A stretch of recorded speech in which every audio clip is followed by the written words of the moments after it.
Yo, what the deal? This is T-Money, and you are now watching the T-Money Podcast joint right here in the building. We got my girl Stax Cadero on the scene. What's up, Stax? How you doing? What up, T? It's Stax Cadero. It's Cadero, and I'm sipping on a Brooklyn Blue. Oh, no question. Because you know that's Brooklyn the Blue. sponsor. That's our sponsor, no question.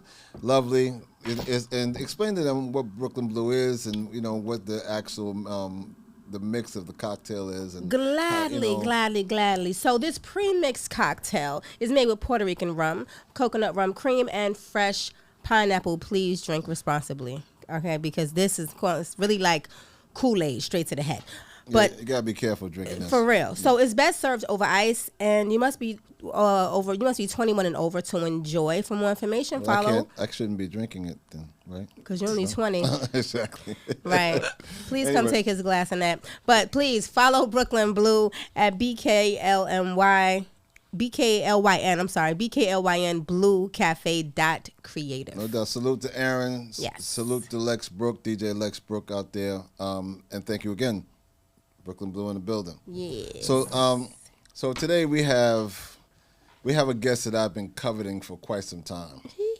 I think she's amazing. You know, one of the true female MCs, and I don't think that she gets enough flowers, man. But she's here today, ladies and gentlemen. Give it up for Sweet Tea. Yes. Sweet Tea in the building. How you doing, girl? How's everything? Good. Real good. Yeah, real good? I'm happy to be here. Yeah, and I'm happy you're here, man. Let me tell you something. Took a couple of tries. No question. But this is what happens. This is the industry stuff. You know, you have to like just be diligent, and things will happen. So talk to me a little bit, man. Just to let you know what we do here. We bring artists like yourself on, and we talk about, you know, their careers and talk about, you know, what they're doing moving forward. And because, you know, a lot of times these outlets, man, you know, especially these huge commercial outlets, don't do nothing for us. You know, and when I say us, I'm talking about the golden era. I'm talking about all the great rappers that came out of the late 80s, 90s, late 90s, early 2000s. They still put out material like T is putting out material. Right. Mm-hmm. You know, and they get no commercial. You don't get sniff of commercial radio. Nothing heavy. So the reason why I formulated this podcast, T, is just to let you know, I think we had this conversation a few minutes ago, is to support that energy. Right? So, and you're here. So, salute to you. You know what I mean? And so let's talk a little bit. So, obviously, for those who don't know, Sweet Tea is representing the borough of Queens, New York. Mm-hmm. Big Queens, big Queens. It makes my friend Derek very happy because he's a Queens person. You know what I mean? Heavy. So, talk to me a little about. First, let's talk about this. You know, and I kind of use this for a teaching tool for myself because I like to always wanted to ask you certain questions. Like, what got you into being a rapper? When did you start? Did you start when you were in high school? Did someone say, you know, you look the part?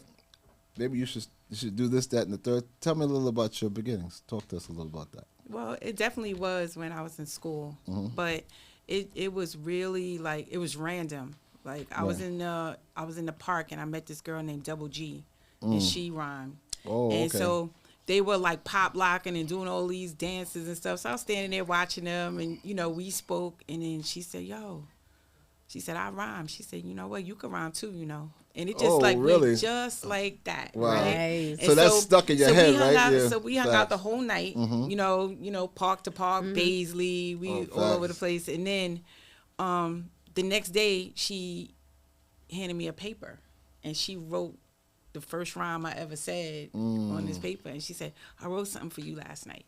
And so she gave me the rhyme. I memorized it. I still remember that rhyme. What is it? And, you remember the rhyme? What's the rhyme? Spin it right now. I want to hear My that. first rhyme. Let's go. So she gave me the paper. I memorized the rhyme. You know, spit it to some music. Like, you know, you in the house, you make your little pause tapes. And I was like, yo, I could do this. And so then I started writing rhymes after that. Okay. So she introduced it to me. Because I'm watching people rhyming in the park, and then when she said it to me, I said, yeah, I could do that. You can do that, right? Thank you, Double G. Thank you, Double G. Look at your baby right here. here. You at right now. Thank you right. for help make the great Sweet Tea in the building. Thank you so much. Yeah. That's very interesting because sometimes people need to be incentivized in some way, right? Yeah. So, you know, that's... And it wasn't like it was like a lot of records or anything to to go by at that time. Right, so when You are know we what I'm talking? saying? What year was this? So this was 80, 80? Oh, wow. 79. Oh, wow. 80, yeah. Yeah, man, that's what So- I'm talking. So there wasn't a lot of hip hop records Right. out, right? So, at that point, I mean, there was a lot of parties going on at the time, but unless it came to Baisley or somewhere it was in the daytime, Right. like my mother didn't let me, I wasn't in Harlem Right. and Right. all the spots watching the right. Cold Crush and all of that. I Mom was wasn't out probably there. like, where you think you going? Yeah, Right, yeah, right, nah. right. She still had me coming in when the street lights was on sometimes. But she used to play with me. So, where it really took on more of a life was in school. Because every day at lunchtime it was like ciphers. every Beating day. on the table. Right. And so whether it was like in the lunchroom or outside, you had to have like a fresh rhyme every day. Like you couldn't like Right, you repeat couldn't be stuff. playing that in You school. can't be repeating stuff. So, Right. That had me writing every day. And and so after that, It it taught was, you it how was, to taught you how to So write. you Yeah. Southport too? yeah, I left. Ah, see, Oh, you're lefty. I see it. Wow. Okay. Okay, that's what's Southport happening. United. So you made mention to something that was very interesting. A lot of people don't really understand that back in we talking 79, 80, rap records were scarce. Yeah. Very scarce. Yeah. I mean, you're talking Sugar Hill. You're talking about maybe I'm thinking Joy might have been out back then. Spoonie G, stuff like that was out, right? Right. And did you when you started rapping, right? I mean, and this is gonna sound like a really strange question because most people aren't this clairvoyant, but when you stepped into the game, did you realize that you were kind of breaking ground? Because let alone they were on the rap records of male artists, you were a female in the game coming in. Yeah. So did you think that you were like breaking ground in a male-dominated era? I knew that it was only a select few females that rhyme, but then what was happening for me is it was like street cred. So Right. like if you went outside and you could hear that the music is set up over there on a block somewhere, Right. or over there on a block somewhere. You would get dressed, you would go over there, get Right. on the mic. So there was already Right. there was like a street cred going on. So you were doing it in street in block streets. parties and stuff. Yeah. Nice. Yeah, yeah. Nice. Dope. Tower So that's- speakers, Yeah. echo chamber. So that's like- pre-battle. That's pre-battle. So your Yeah. name was heavy in the streets. So They I were- was- you yeah. building your name. Yeah, and I didn't know that's what I was doing. It was just like, I wrote a new rhyme. I'm gonna go. I'm gonna get on the mic, Yeah. and I was always welcome to get on the mic. So Of you had to course. have a certain type of swag for them to even let you get on the mic. Right. So I started like building it from there. I mean, I didn't know what I was building. I just knew Right. that it was something I loved to do. That you enjoyed and doing, I enjoyed right. doing. I knew I wasn't like Whitney Houston or nothing. So, but this was my way to get on the mic. Right, You know what I'm right. saying? So that's Right. what I did. And you did your thing, man. And it must have been hard once you catapulted yourself past the street parties and block parties and stuff like that to survive. Because I mean, you had at some point you had female MCs coming out. La came out and Light came out and all these other rappers, and you would find yourself in the mix of all of them coming out. And it's at some point it still was very difficult for female rappers, even because you had to have a hit record, and there we are. You get a hot record, Yeah, right? well, my story was a little bit different. Oh, really? So speak to me about that. So yeah. after, just rhyming in Queens, I met Davey DMX. Oh, salute to my man David Reeves in the building. Salute Yes. to him. So then I was a Davey DMX girl. So I Okay. went from being in the streets to performing with him at the Waldorf Astoria to going on the road with Andre Harrell, Okay. with Run DMC, Okay. Houdini, Right. as a Davey DMX girl. So Right. I was out on the road and like experiencing. This is that. all before you had a deal. That's all before my Oh, had a deal. yeah. So So the block. So theoretically, the block party is elevated Yeah, to like you being on the road with Well, Dave and one right? didn't tie into the other in that way. Right. My experience came from that, but Right. I just happened to go to his house, Oh, and okay. he was looking for somebody who could rhyme. So like the experience Right, of right. the streets gave me like, you gotta be professional. You gotta have your rhymes ready. You gotta, you know what I'm Right, saying? right, right. So You I was was ready for preparing him. So yourself, I was ready yeah. for him when I went on the road with him. He gave me my first, recording experience. Like I got some records with him that, you know, I'm spitting rhymes on and stuff like that. So it gave me my first experience. And Davey D is an incredible talent. Incredible. Is an incredible talent. This guy, I did some work on a production end with Dave many years ago, and going into his house, it was like, you know, it was just a relaxed and chill vibe. But I realized early on that he's just phenomenal. When I say that, and T can co-sign this, I'm quite sure.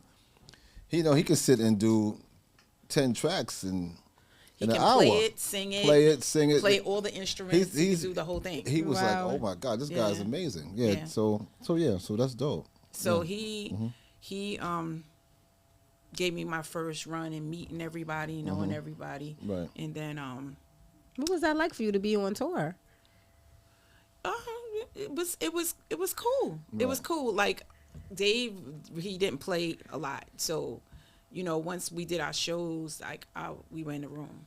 Okay. So how did the audience react to you? Because you was like the only girl. No, it was me and it was a girl named Yanni James. It was two of us. So we would date the Davey DMX girls. Okay. So it was, you know, we went out, we did our show with him. It was cool. But then we were in the room. So I didn't get a lot of experience like running around and doing all those different things. No, that's cool. Just so much like the audience reaction to a girl rapping.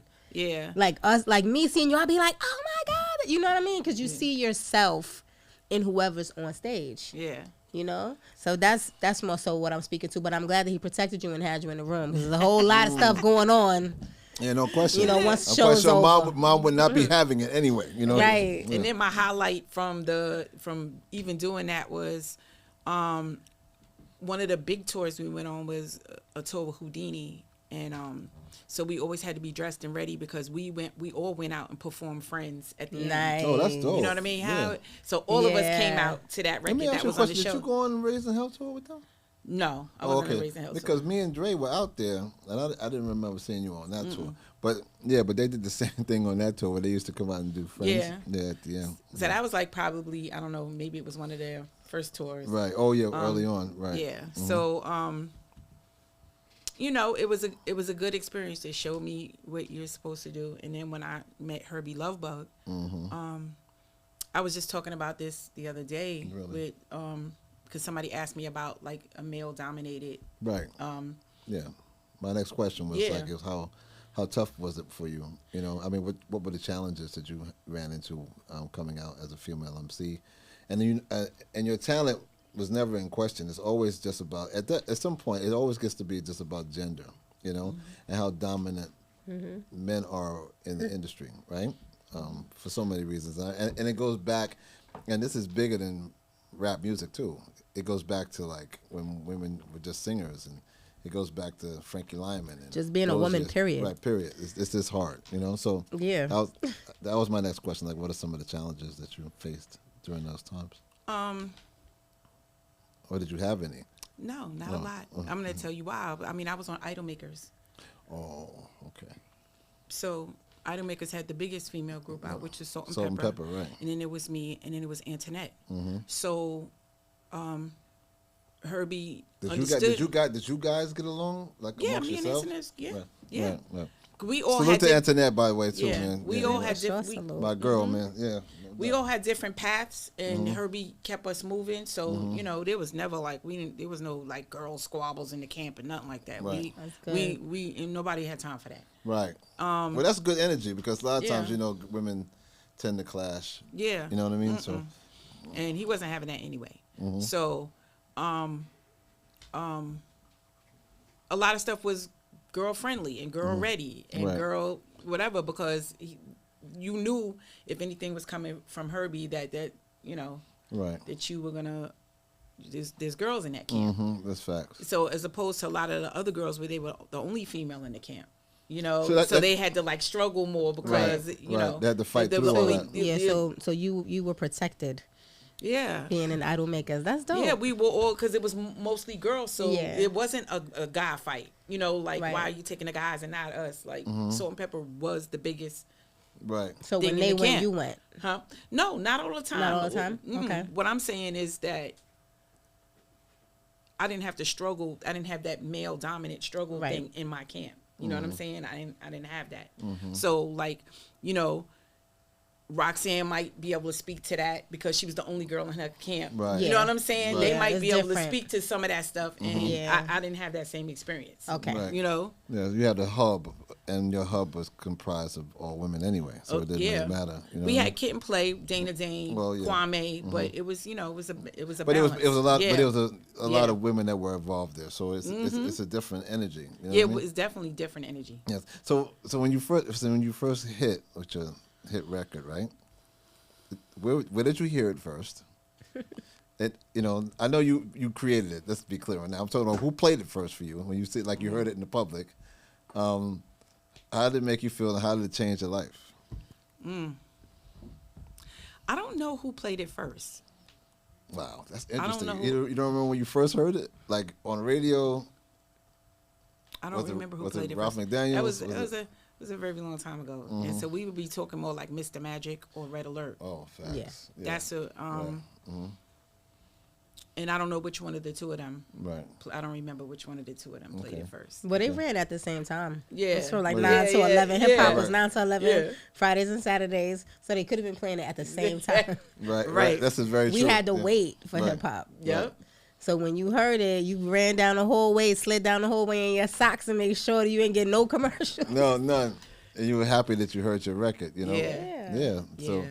But it was playing, and someone probably said to you, T, your song is on the radio. Yeah. Right. Yeah. Because it wasn't, your song was in rotation. Like, you Yeah, know, I was Kids played excited. your record in rotation. So. Yeah, I was excited that, you know, I finally got to that point and I had the record. I was nervous at first because my record had Funky Drummer in it, and so did Cool G Rap's record at the same Oh, time. So that's right. it's a demo, and I was like, oh my God. It's a demo. It's I a demo. love that It's a record. demo. It's a I demo. love that record. So I thought, you know what I'm saying? Oh, he Right. got me. Like, Oh, wow. like there wasn't like there was room for both of us. Right. Yeah. You know, Right. but at first I was nervous, but then It's My Beat just started doing this thing. So What? It's my beat. What? It's my beat. That's right. That's right. So we've had a lot of artists on this show, and they're very descriptive about how things happened for their lives once that song came out. You know, they got to go on tour and they got to do all these things. But I think, in a sense, in listening to you, when your record came out, it was sort of like something that was just completely expected anyway, because you were already on tour. You were already out. You were already with people like Davey D and Run DMC and Salt and Pepper, and you were already in that lane, right? So your record coming out is sort of like, okay, I expect my record out anyway. Come on, let's get this started. It's not like that happened and all of a sudden your life changed. Your life has already changed. yeah. So how did your song come out? How did your song coming out benefit you and benefit your career? What was the anticipation for your sophomore effort? Well, I mean, your record was fire. but that wasn't the record that took me any. Yeah, but that truly far. opened the door for It. you. Yeah, It opened the door. But then when the second single came out, when I Got the Feeling came out, Oh, which yeah. we had the A side, I Got the Feeling, and the B side was It's Like That, y'all. Yep. So now, Red Alert and Mr. Magic decided they were going to play It's Like That, y'all, which was my B side and not the A side. So like New York doesn't even know that record really. Really. But Wow. I Got the Feeling is the record that took me all the way out there. Yeah. Because Herby was always like, when we went in the studio to record, he was always like, I need you to not think New York. I need You're you to thinking think outside the of New York." box, right? And that record just took me out there. I Got the Feeling is my biggest record. So, and when you tell a story in New York, people will be like, what record is that? Like, Right, they right. don't even know They the don't record. even know, right? Well, Google is your friend, and so is YouTube, ladies and gentlemen. Yeah. Sweet Tea is in the building. So yeah, your records did what they did. At some Yeah. point, do you? Okay, I'll get into that question later, but I want to know. Okay, now so forever and ever, these records are transforming your career, and they're doing what they do, right? So an album is on deck, right? So what are the expectations from Herby and everybody else? Because now Salt and Pepper are out of here. Like, so were you next in the line, or was it Antoinette? Who came first before? Who came out first? You or Antoinette? Me. You came out before her, right? Right. But she did the one song, and then she just left. Oh, right. She just left. So we didn't get a chance to collabo or do anything. She kind of left after the that first album. Right. So, but they had, but I'm quite sure that they had high expectations for what your album was going to produce at some point, right? Well, our and issue too, was our issue was the label. Oh wow! And what was it? What was it? Our Next issue was the Plateau? label. What label? Profile. Profile, right? Yeah. So, you know, even in me searching for a record deal, I never searched for a record deal. Like Herby, there was a studio that Davey DMX recorded in, and I brought Herby over to the studio because I said I really like the studio and I want to record here. Right. And then he really liked it, and he wanted to bring all the artists to the studio this studio called Bayside Studios. Oh, I know what Bayside is. Yeah. And so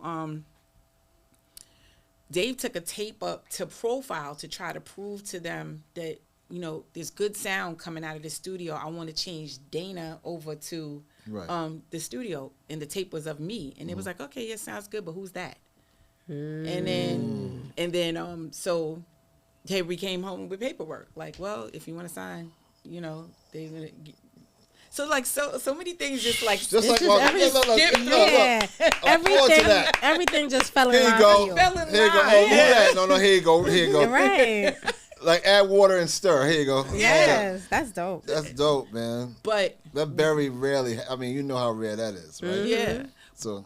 But what did happen once I was signed there, along with, you know, Run DMC's and everybody, that they didn't push us the way they needed to. Did you notice, like, Run DMC that had that first album, like, we were all signed to like 10 album deals, which is like, are you kidding me? I'll be 10 albums. 10 albums. That's a lot. But that's a lot. Of albums, man. They didn't want to push me the way I needed to be pushed. They didn't. And I think at some point, you know, Herby might have gave up because he couldn't fight them, and I was signed to them. Yeah. You know, It was like, I can't make them do what I need, you know, what needs to be done. But Next Plateau, where Salt and Pepper was, whatever he said, they did it. Right. And so I was in this like stuck position. On a shelf. On Profile. So what happens when you're on a label and things aren't moving? Do you have to wait that time out? Like what happens? Well, I finally got a lawyer to get me off the label. Okay. However, you know, I was having a conversation with... To find a breach in there somewhere. Doug was like, with Dougie Fresh, he said, why don't you just change your name? He said, and then let them just come for you. Why don't you just take the two E's off your name? Okay. Do something and just go. Because I was, you know, I felt like I was stuck. Hot, yeah. And he said, why don't you just change your name and move? Because I'm going to tell you where my breaking point was with Profile. I went to London because there was a Profile in London, so I spent a lot of time in London, right? And, you know, when you go to record labels, other record labels, you steal tapes because you want to hear everybody's music. Oh, I got the new shit before it comes out. Right. I'm sorry. That's okay. It's okay. That's okay. Before it comes out. And so I was in the limousine, and I put this record on, and it was the Soul to Soul record, you know. Oh, yeah. And that was before Karen Wheeler. Before it came out. Yeah. Right? And so I called Sharice, because Sharice from Changing Faces, Khadijah, and I made a very expensive phone call from the limousine. I was like, when I get back, can we go in the studio and record? And so I went in the studio, and I re-recorded that record. I had them sing that whole thing, I live there, the whole thing. They re-sung it, and I rhymed on the record. And we sent it to Profile Records and said, yo, this is it right here. Yeah. And they said, you can't do that. You can't take people's songs that they're singing on. Like, you can't take their records and just rhyme on them. You can't do that. Right. Okay. And they didn't ask. Right. They didn't try. Say nothing. They didn't try to do nothing. And so had he did that, I would have probably have been, if not the first, one of the first people to take people's current songs and Right. rhyme Because on they're them. doing that right now. But You was ahead of your time. You were But they ahead, said- I couldn't yeah. even get it out fast enough. She was ahead of her time. Ahead man. of So- your time. No Red question. Alert tried to play it on the radio a little bit and all of these things, but they just really they wouldn't budge with it. Gatekeeping with you on the label when they have you, like, Yeah. let me out. So I wanted to do that and put Why Did It Have to Be Me on the B side, the slow song. that Yeah, had I with the video, remember. and they wouldn't do it, and so that's when I kind of like broke at that point. Like I can't. And you with stopped this doing label. music at that point or no? Well, I stopped messing with them. Oh, okay. Right. It was two things. 'Cause- It was that, and then Do you think? Let me ask you a question real quick. Do you think? Okay. Here we go again. So now you're a female artist, but you're accomplished to a degree, but you're on Profile, and Profile has Run DMC. So was it like maybe some kind of bias against the fact that you're a female, or a bias against the fact that they don't have to be risque with you because they, at that time they had the hottest rap group ever? no. Look at everybody's history on there and look at all of them and see how many albums they put out. Everybody Right. pump their brakes. Right. Like after one album, Did- right? So yeah, one album, 2 albums. Right. And I think we were all a project for the owner of the label. I think that hip hop was a project for them. They saw something hot and they signed up, but they didn't know what they were signing up for. They didn't really know how to market you, so maybe that's why promotion was so hard. Yeah, they didn't know how to market female MCs back No. then. They had no idea, Yeah. They didn't know how to market run, because they didn't market run because Russell and them did it. Right. You know And what I mean? that was their saving grace. Right. That they had Russell, but then I had Herbie, which was my saving grace, but Herbie They weren't listening. They weren't paying. They weren't listening to her. They weren't respecting him. and Because then- Herbie, if they listened to Herbie, it would have been a rap. You And had then, that. then this is when Herbie broke. I worked on an album, a second album, and he made me go in the studio and make this one record, and I emulated how Salt and Pepper rhyme on the record. Oh wow! Right? He said, I said, why you got me? He said, just do what I'm telling you to do. And so I did it, and I don't even know where this tape is with this record on it. And when he handed the project in, it didn't take this man 24 hours to tell Herbie, that record number 4, I want a whole album of that. So he wanted me to sound like Wow. them. And that's when Herbie said, Right. all right. That's it. That's it. Their I ears are can't- closed. Their ears are closed. They don't hear nothing but that. Right. That's terrible. So Yeah. so But that's true for today because they always want a carbon copy of who's out right now. And that, You can't be original. and that's part it's of the not reason fair. why the business is, the way Yeah. it is to a degree, because you can't. And I had this conversation with one of our guests before. During that time period, and T can probably tell you, because at that time period, we're talking late '80s, mid '90s. There were groups dropping every week, but none of them sound the same. Right. The reason why myself and Dr. Dre, my UMTV Raps partner, got a deal at Def Jam is because Original Concept sounded nothing like anything. Rick Rubin said, "Oh, that sounds crazy. I'll just sign it." They were just signing. They were going out there signing anything. My point, that sound different. Now it's a 180 where everybody has to sound like Sweet Tea, or they have to sound like Salt and Pepper, or they have to sound like Run DMC, and it was that way then to a degree. So it's just crazy, and you can't do that. I mean, then you stymie the growth of the music when you do that, Yeah, for And sure. they did that in spades because they had no idea. They were just out trying to get money, And unfortunately, groups like Sweet Tea, or artists like Sweet Tea, fall prey to that stupidity. But we're here talking about some new stuff right now. Yes. Yeah. So you got new material, right? Yes. So Yes. talk to us a little about your new album. You said it dropped already. Listen No, to it's me. just a single. Oh, it's a single? Single. Is that the whole album? Okay, good. So we didn't miss nothing. No, so, you didn't. So Fallen it already Soldiers. dropped. Fallen Soldiers. Don't go out and cop that. What platforms can it? What platform? All of them. All every platform. Yeah. Let me tell you something. Hold on. Follow me, Sweet Tea the MC. I'm about to move this stuff out of my way. I Sweet want you tea to to see what I'm MC. talking about. You better go buy this joint right here, son.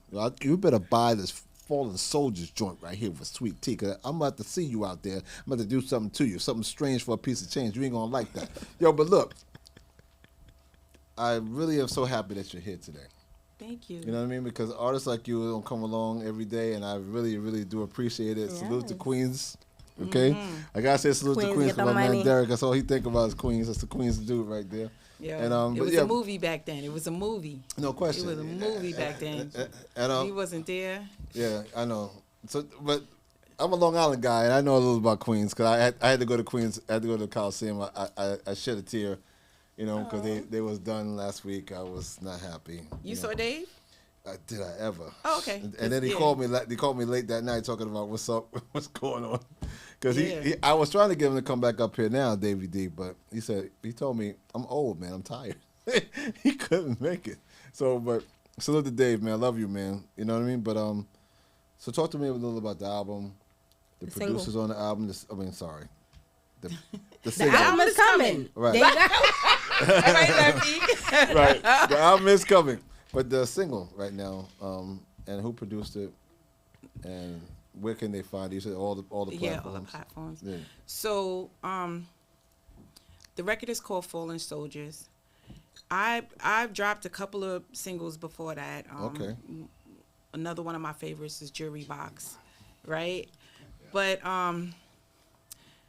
Pudgy and G Weeks. Pudgy the Fat Bastard. Pudgy the Fat Bastard. Hey, Salute. Budgie. Salute, baby. Yeah. Yeah. Pudgy actually called me and he said, listen, he said, I know what they want from you.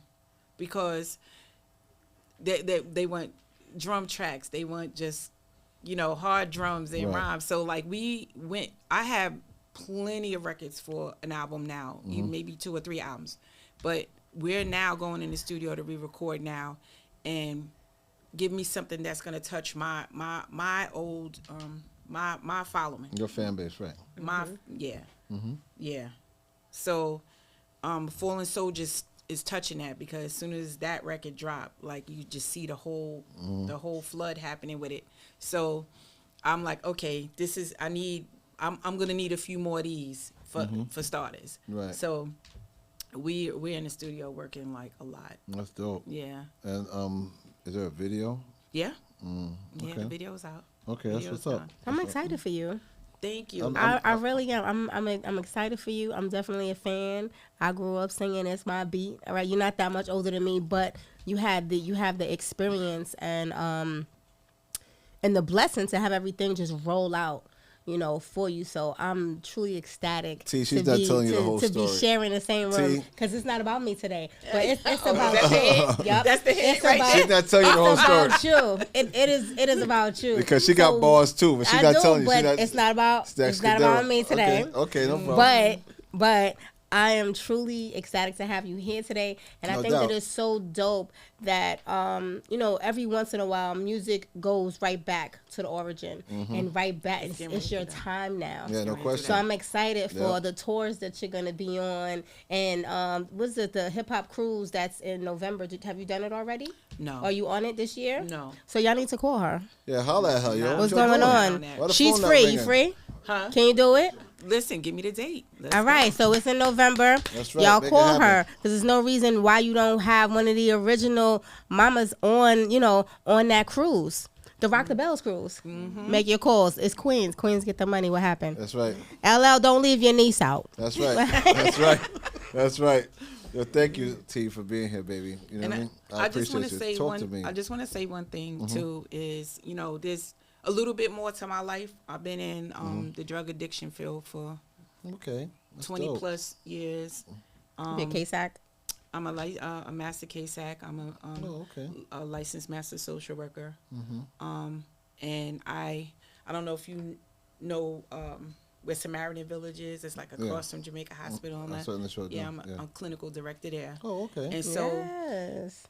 my job, I love my job. They work with both of us, Toy and Sweet Tea. Yes. And yes. they hired me that way, and they've always worked with me. Like when I have to do shows and things, they just like see me That's get gonna back. make me cry. Oh my Yeah. God. No, for real. So I get to do, I get to help people, That's which so is what dope. I love to do, and have my career at the same time. So I don't get to miss a beat on on anything. That I really don't. is your beat. All right. I'm tired. I be tired, but. But you just said it. You said, I don't get to miss a beat. That's because it's your beat. That's right. All right. And they march into the beat of your drum. And that is phenomenal because not every job will understand that. Yeah. And that's why I said, like, it brings me to tears because that's something that I've always had to battle, like, in relationships. It's always been hip-hop against whoever I'm dating. It's always been my job against hip-hop. And it's always been hip-hop against, like anybody who I'm signed to that don't know what to do with me. So for you to have everything rolled out and for hip-hop to be returning to its origin, it is your time. Let them continue to march to your beat. No question. Because you ain't no fallen soldier, That's bro. right. No doubt, baby. Thank you. Way to go, T, so man. much. Way to go. Listen, man, this culture has phenomenal people. Everybody has a different story. Your story is so amazing. I thank you so much for being here. Sweet Tea in the building, ladies and gentlemen. Thank you. Thank you. Kevin Glover. No question. Salute to Yes. y'all, man. Salute to Herby. Salute to my man Davey DMX. Salute to Run DMC. Salute to all the people who touched this woman's life, man. Listen to me. This is T Money, and you are watching the T Money podcast. Join, check us out right here on YouTube. My girl Stats Cadero. Yes. And Sweet Tea. Queens represent, Yes. man. Queens get the money. Don't forget. All right? Go cop her music, man. It's Right not a game. now. We out, man. Peace, two fingers. Bye. It's the T Money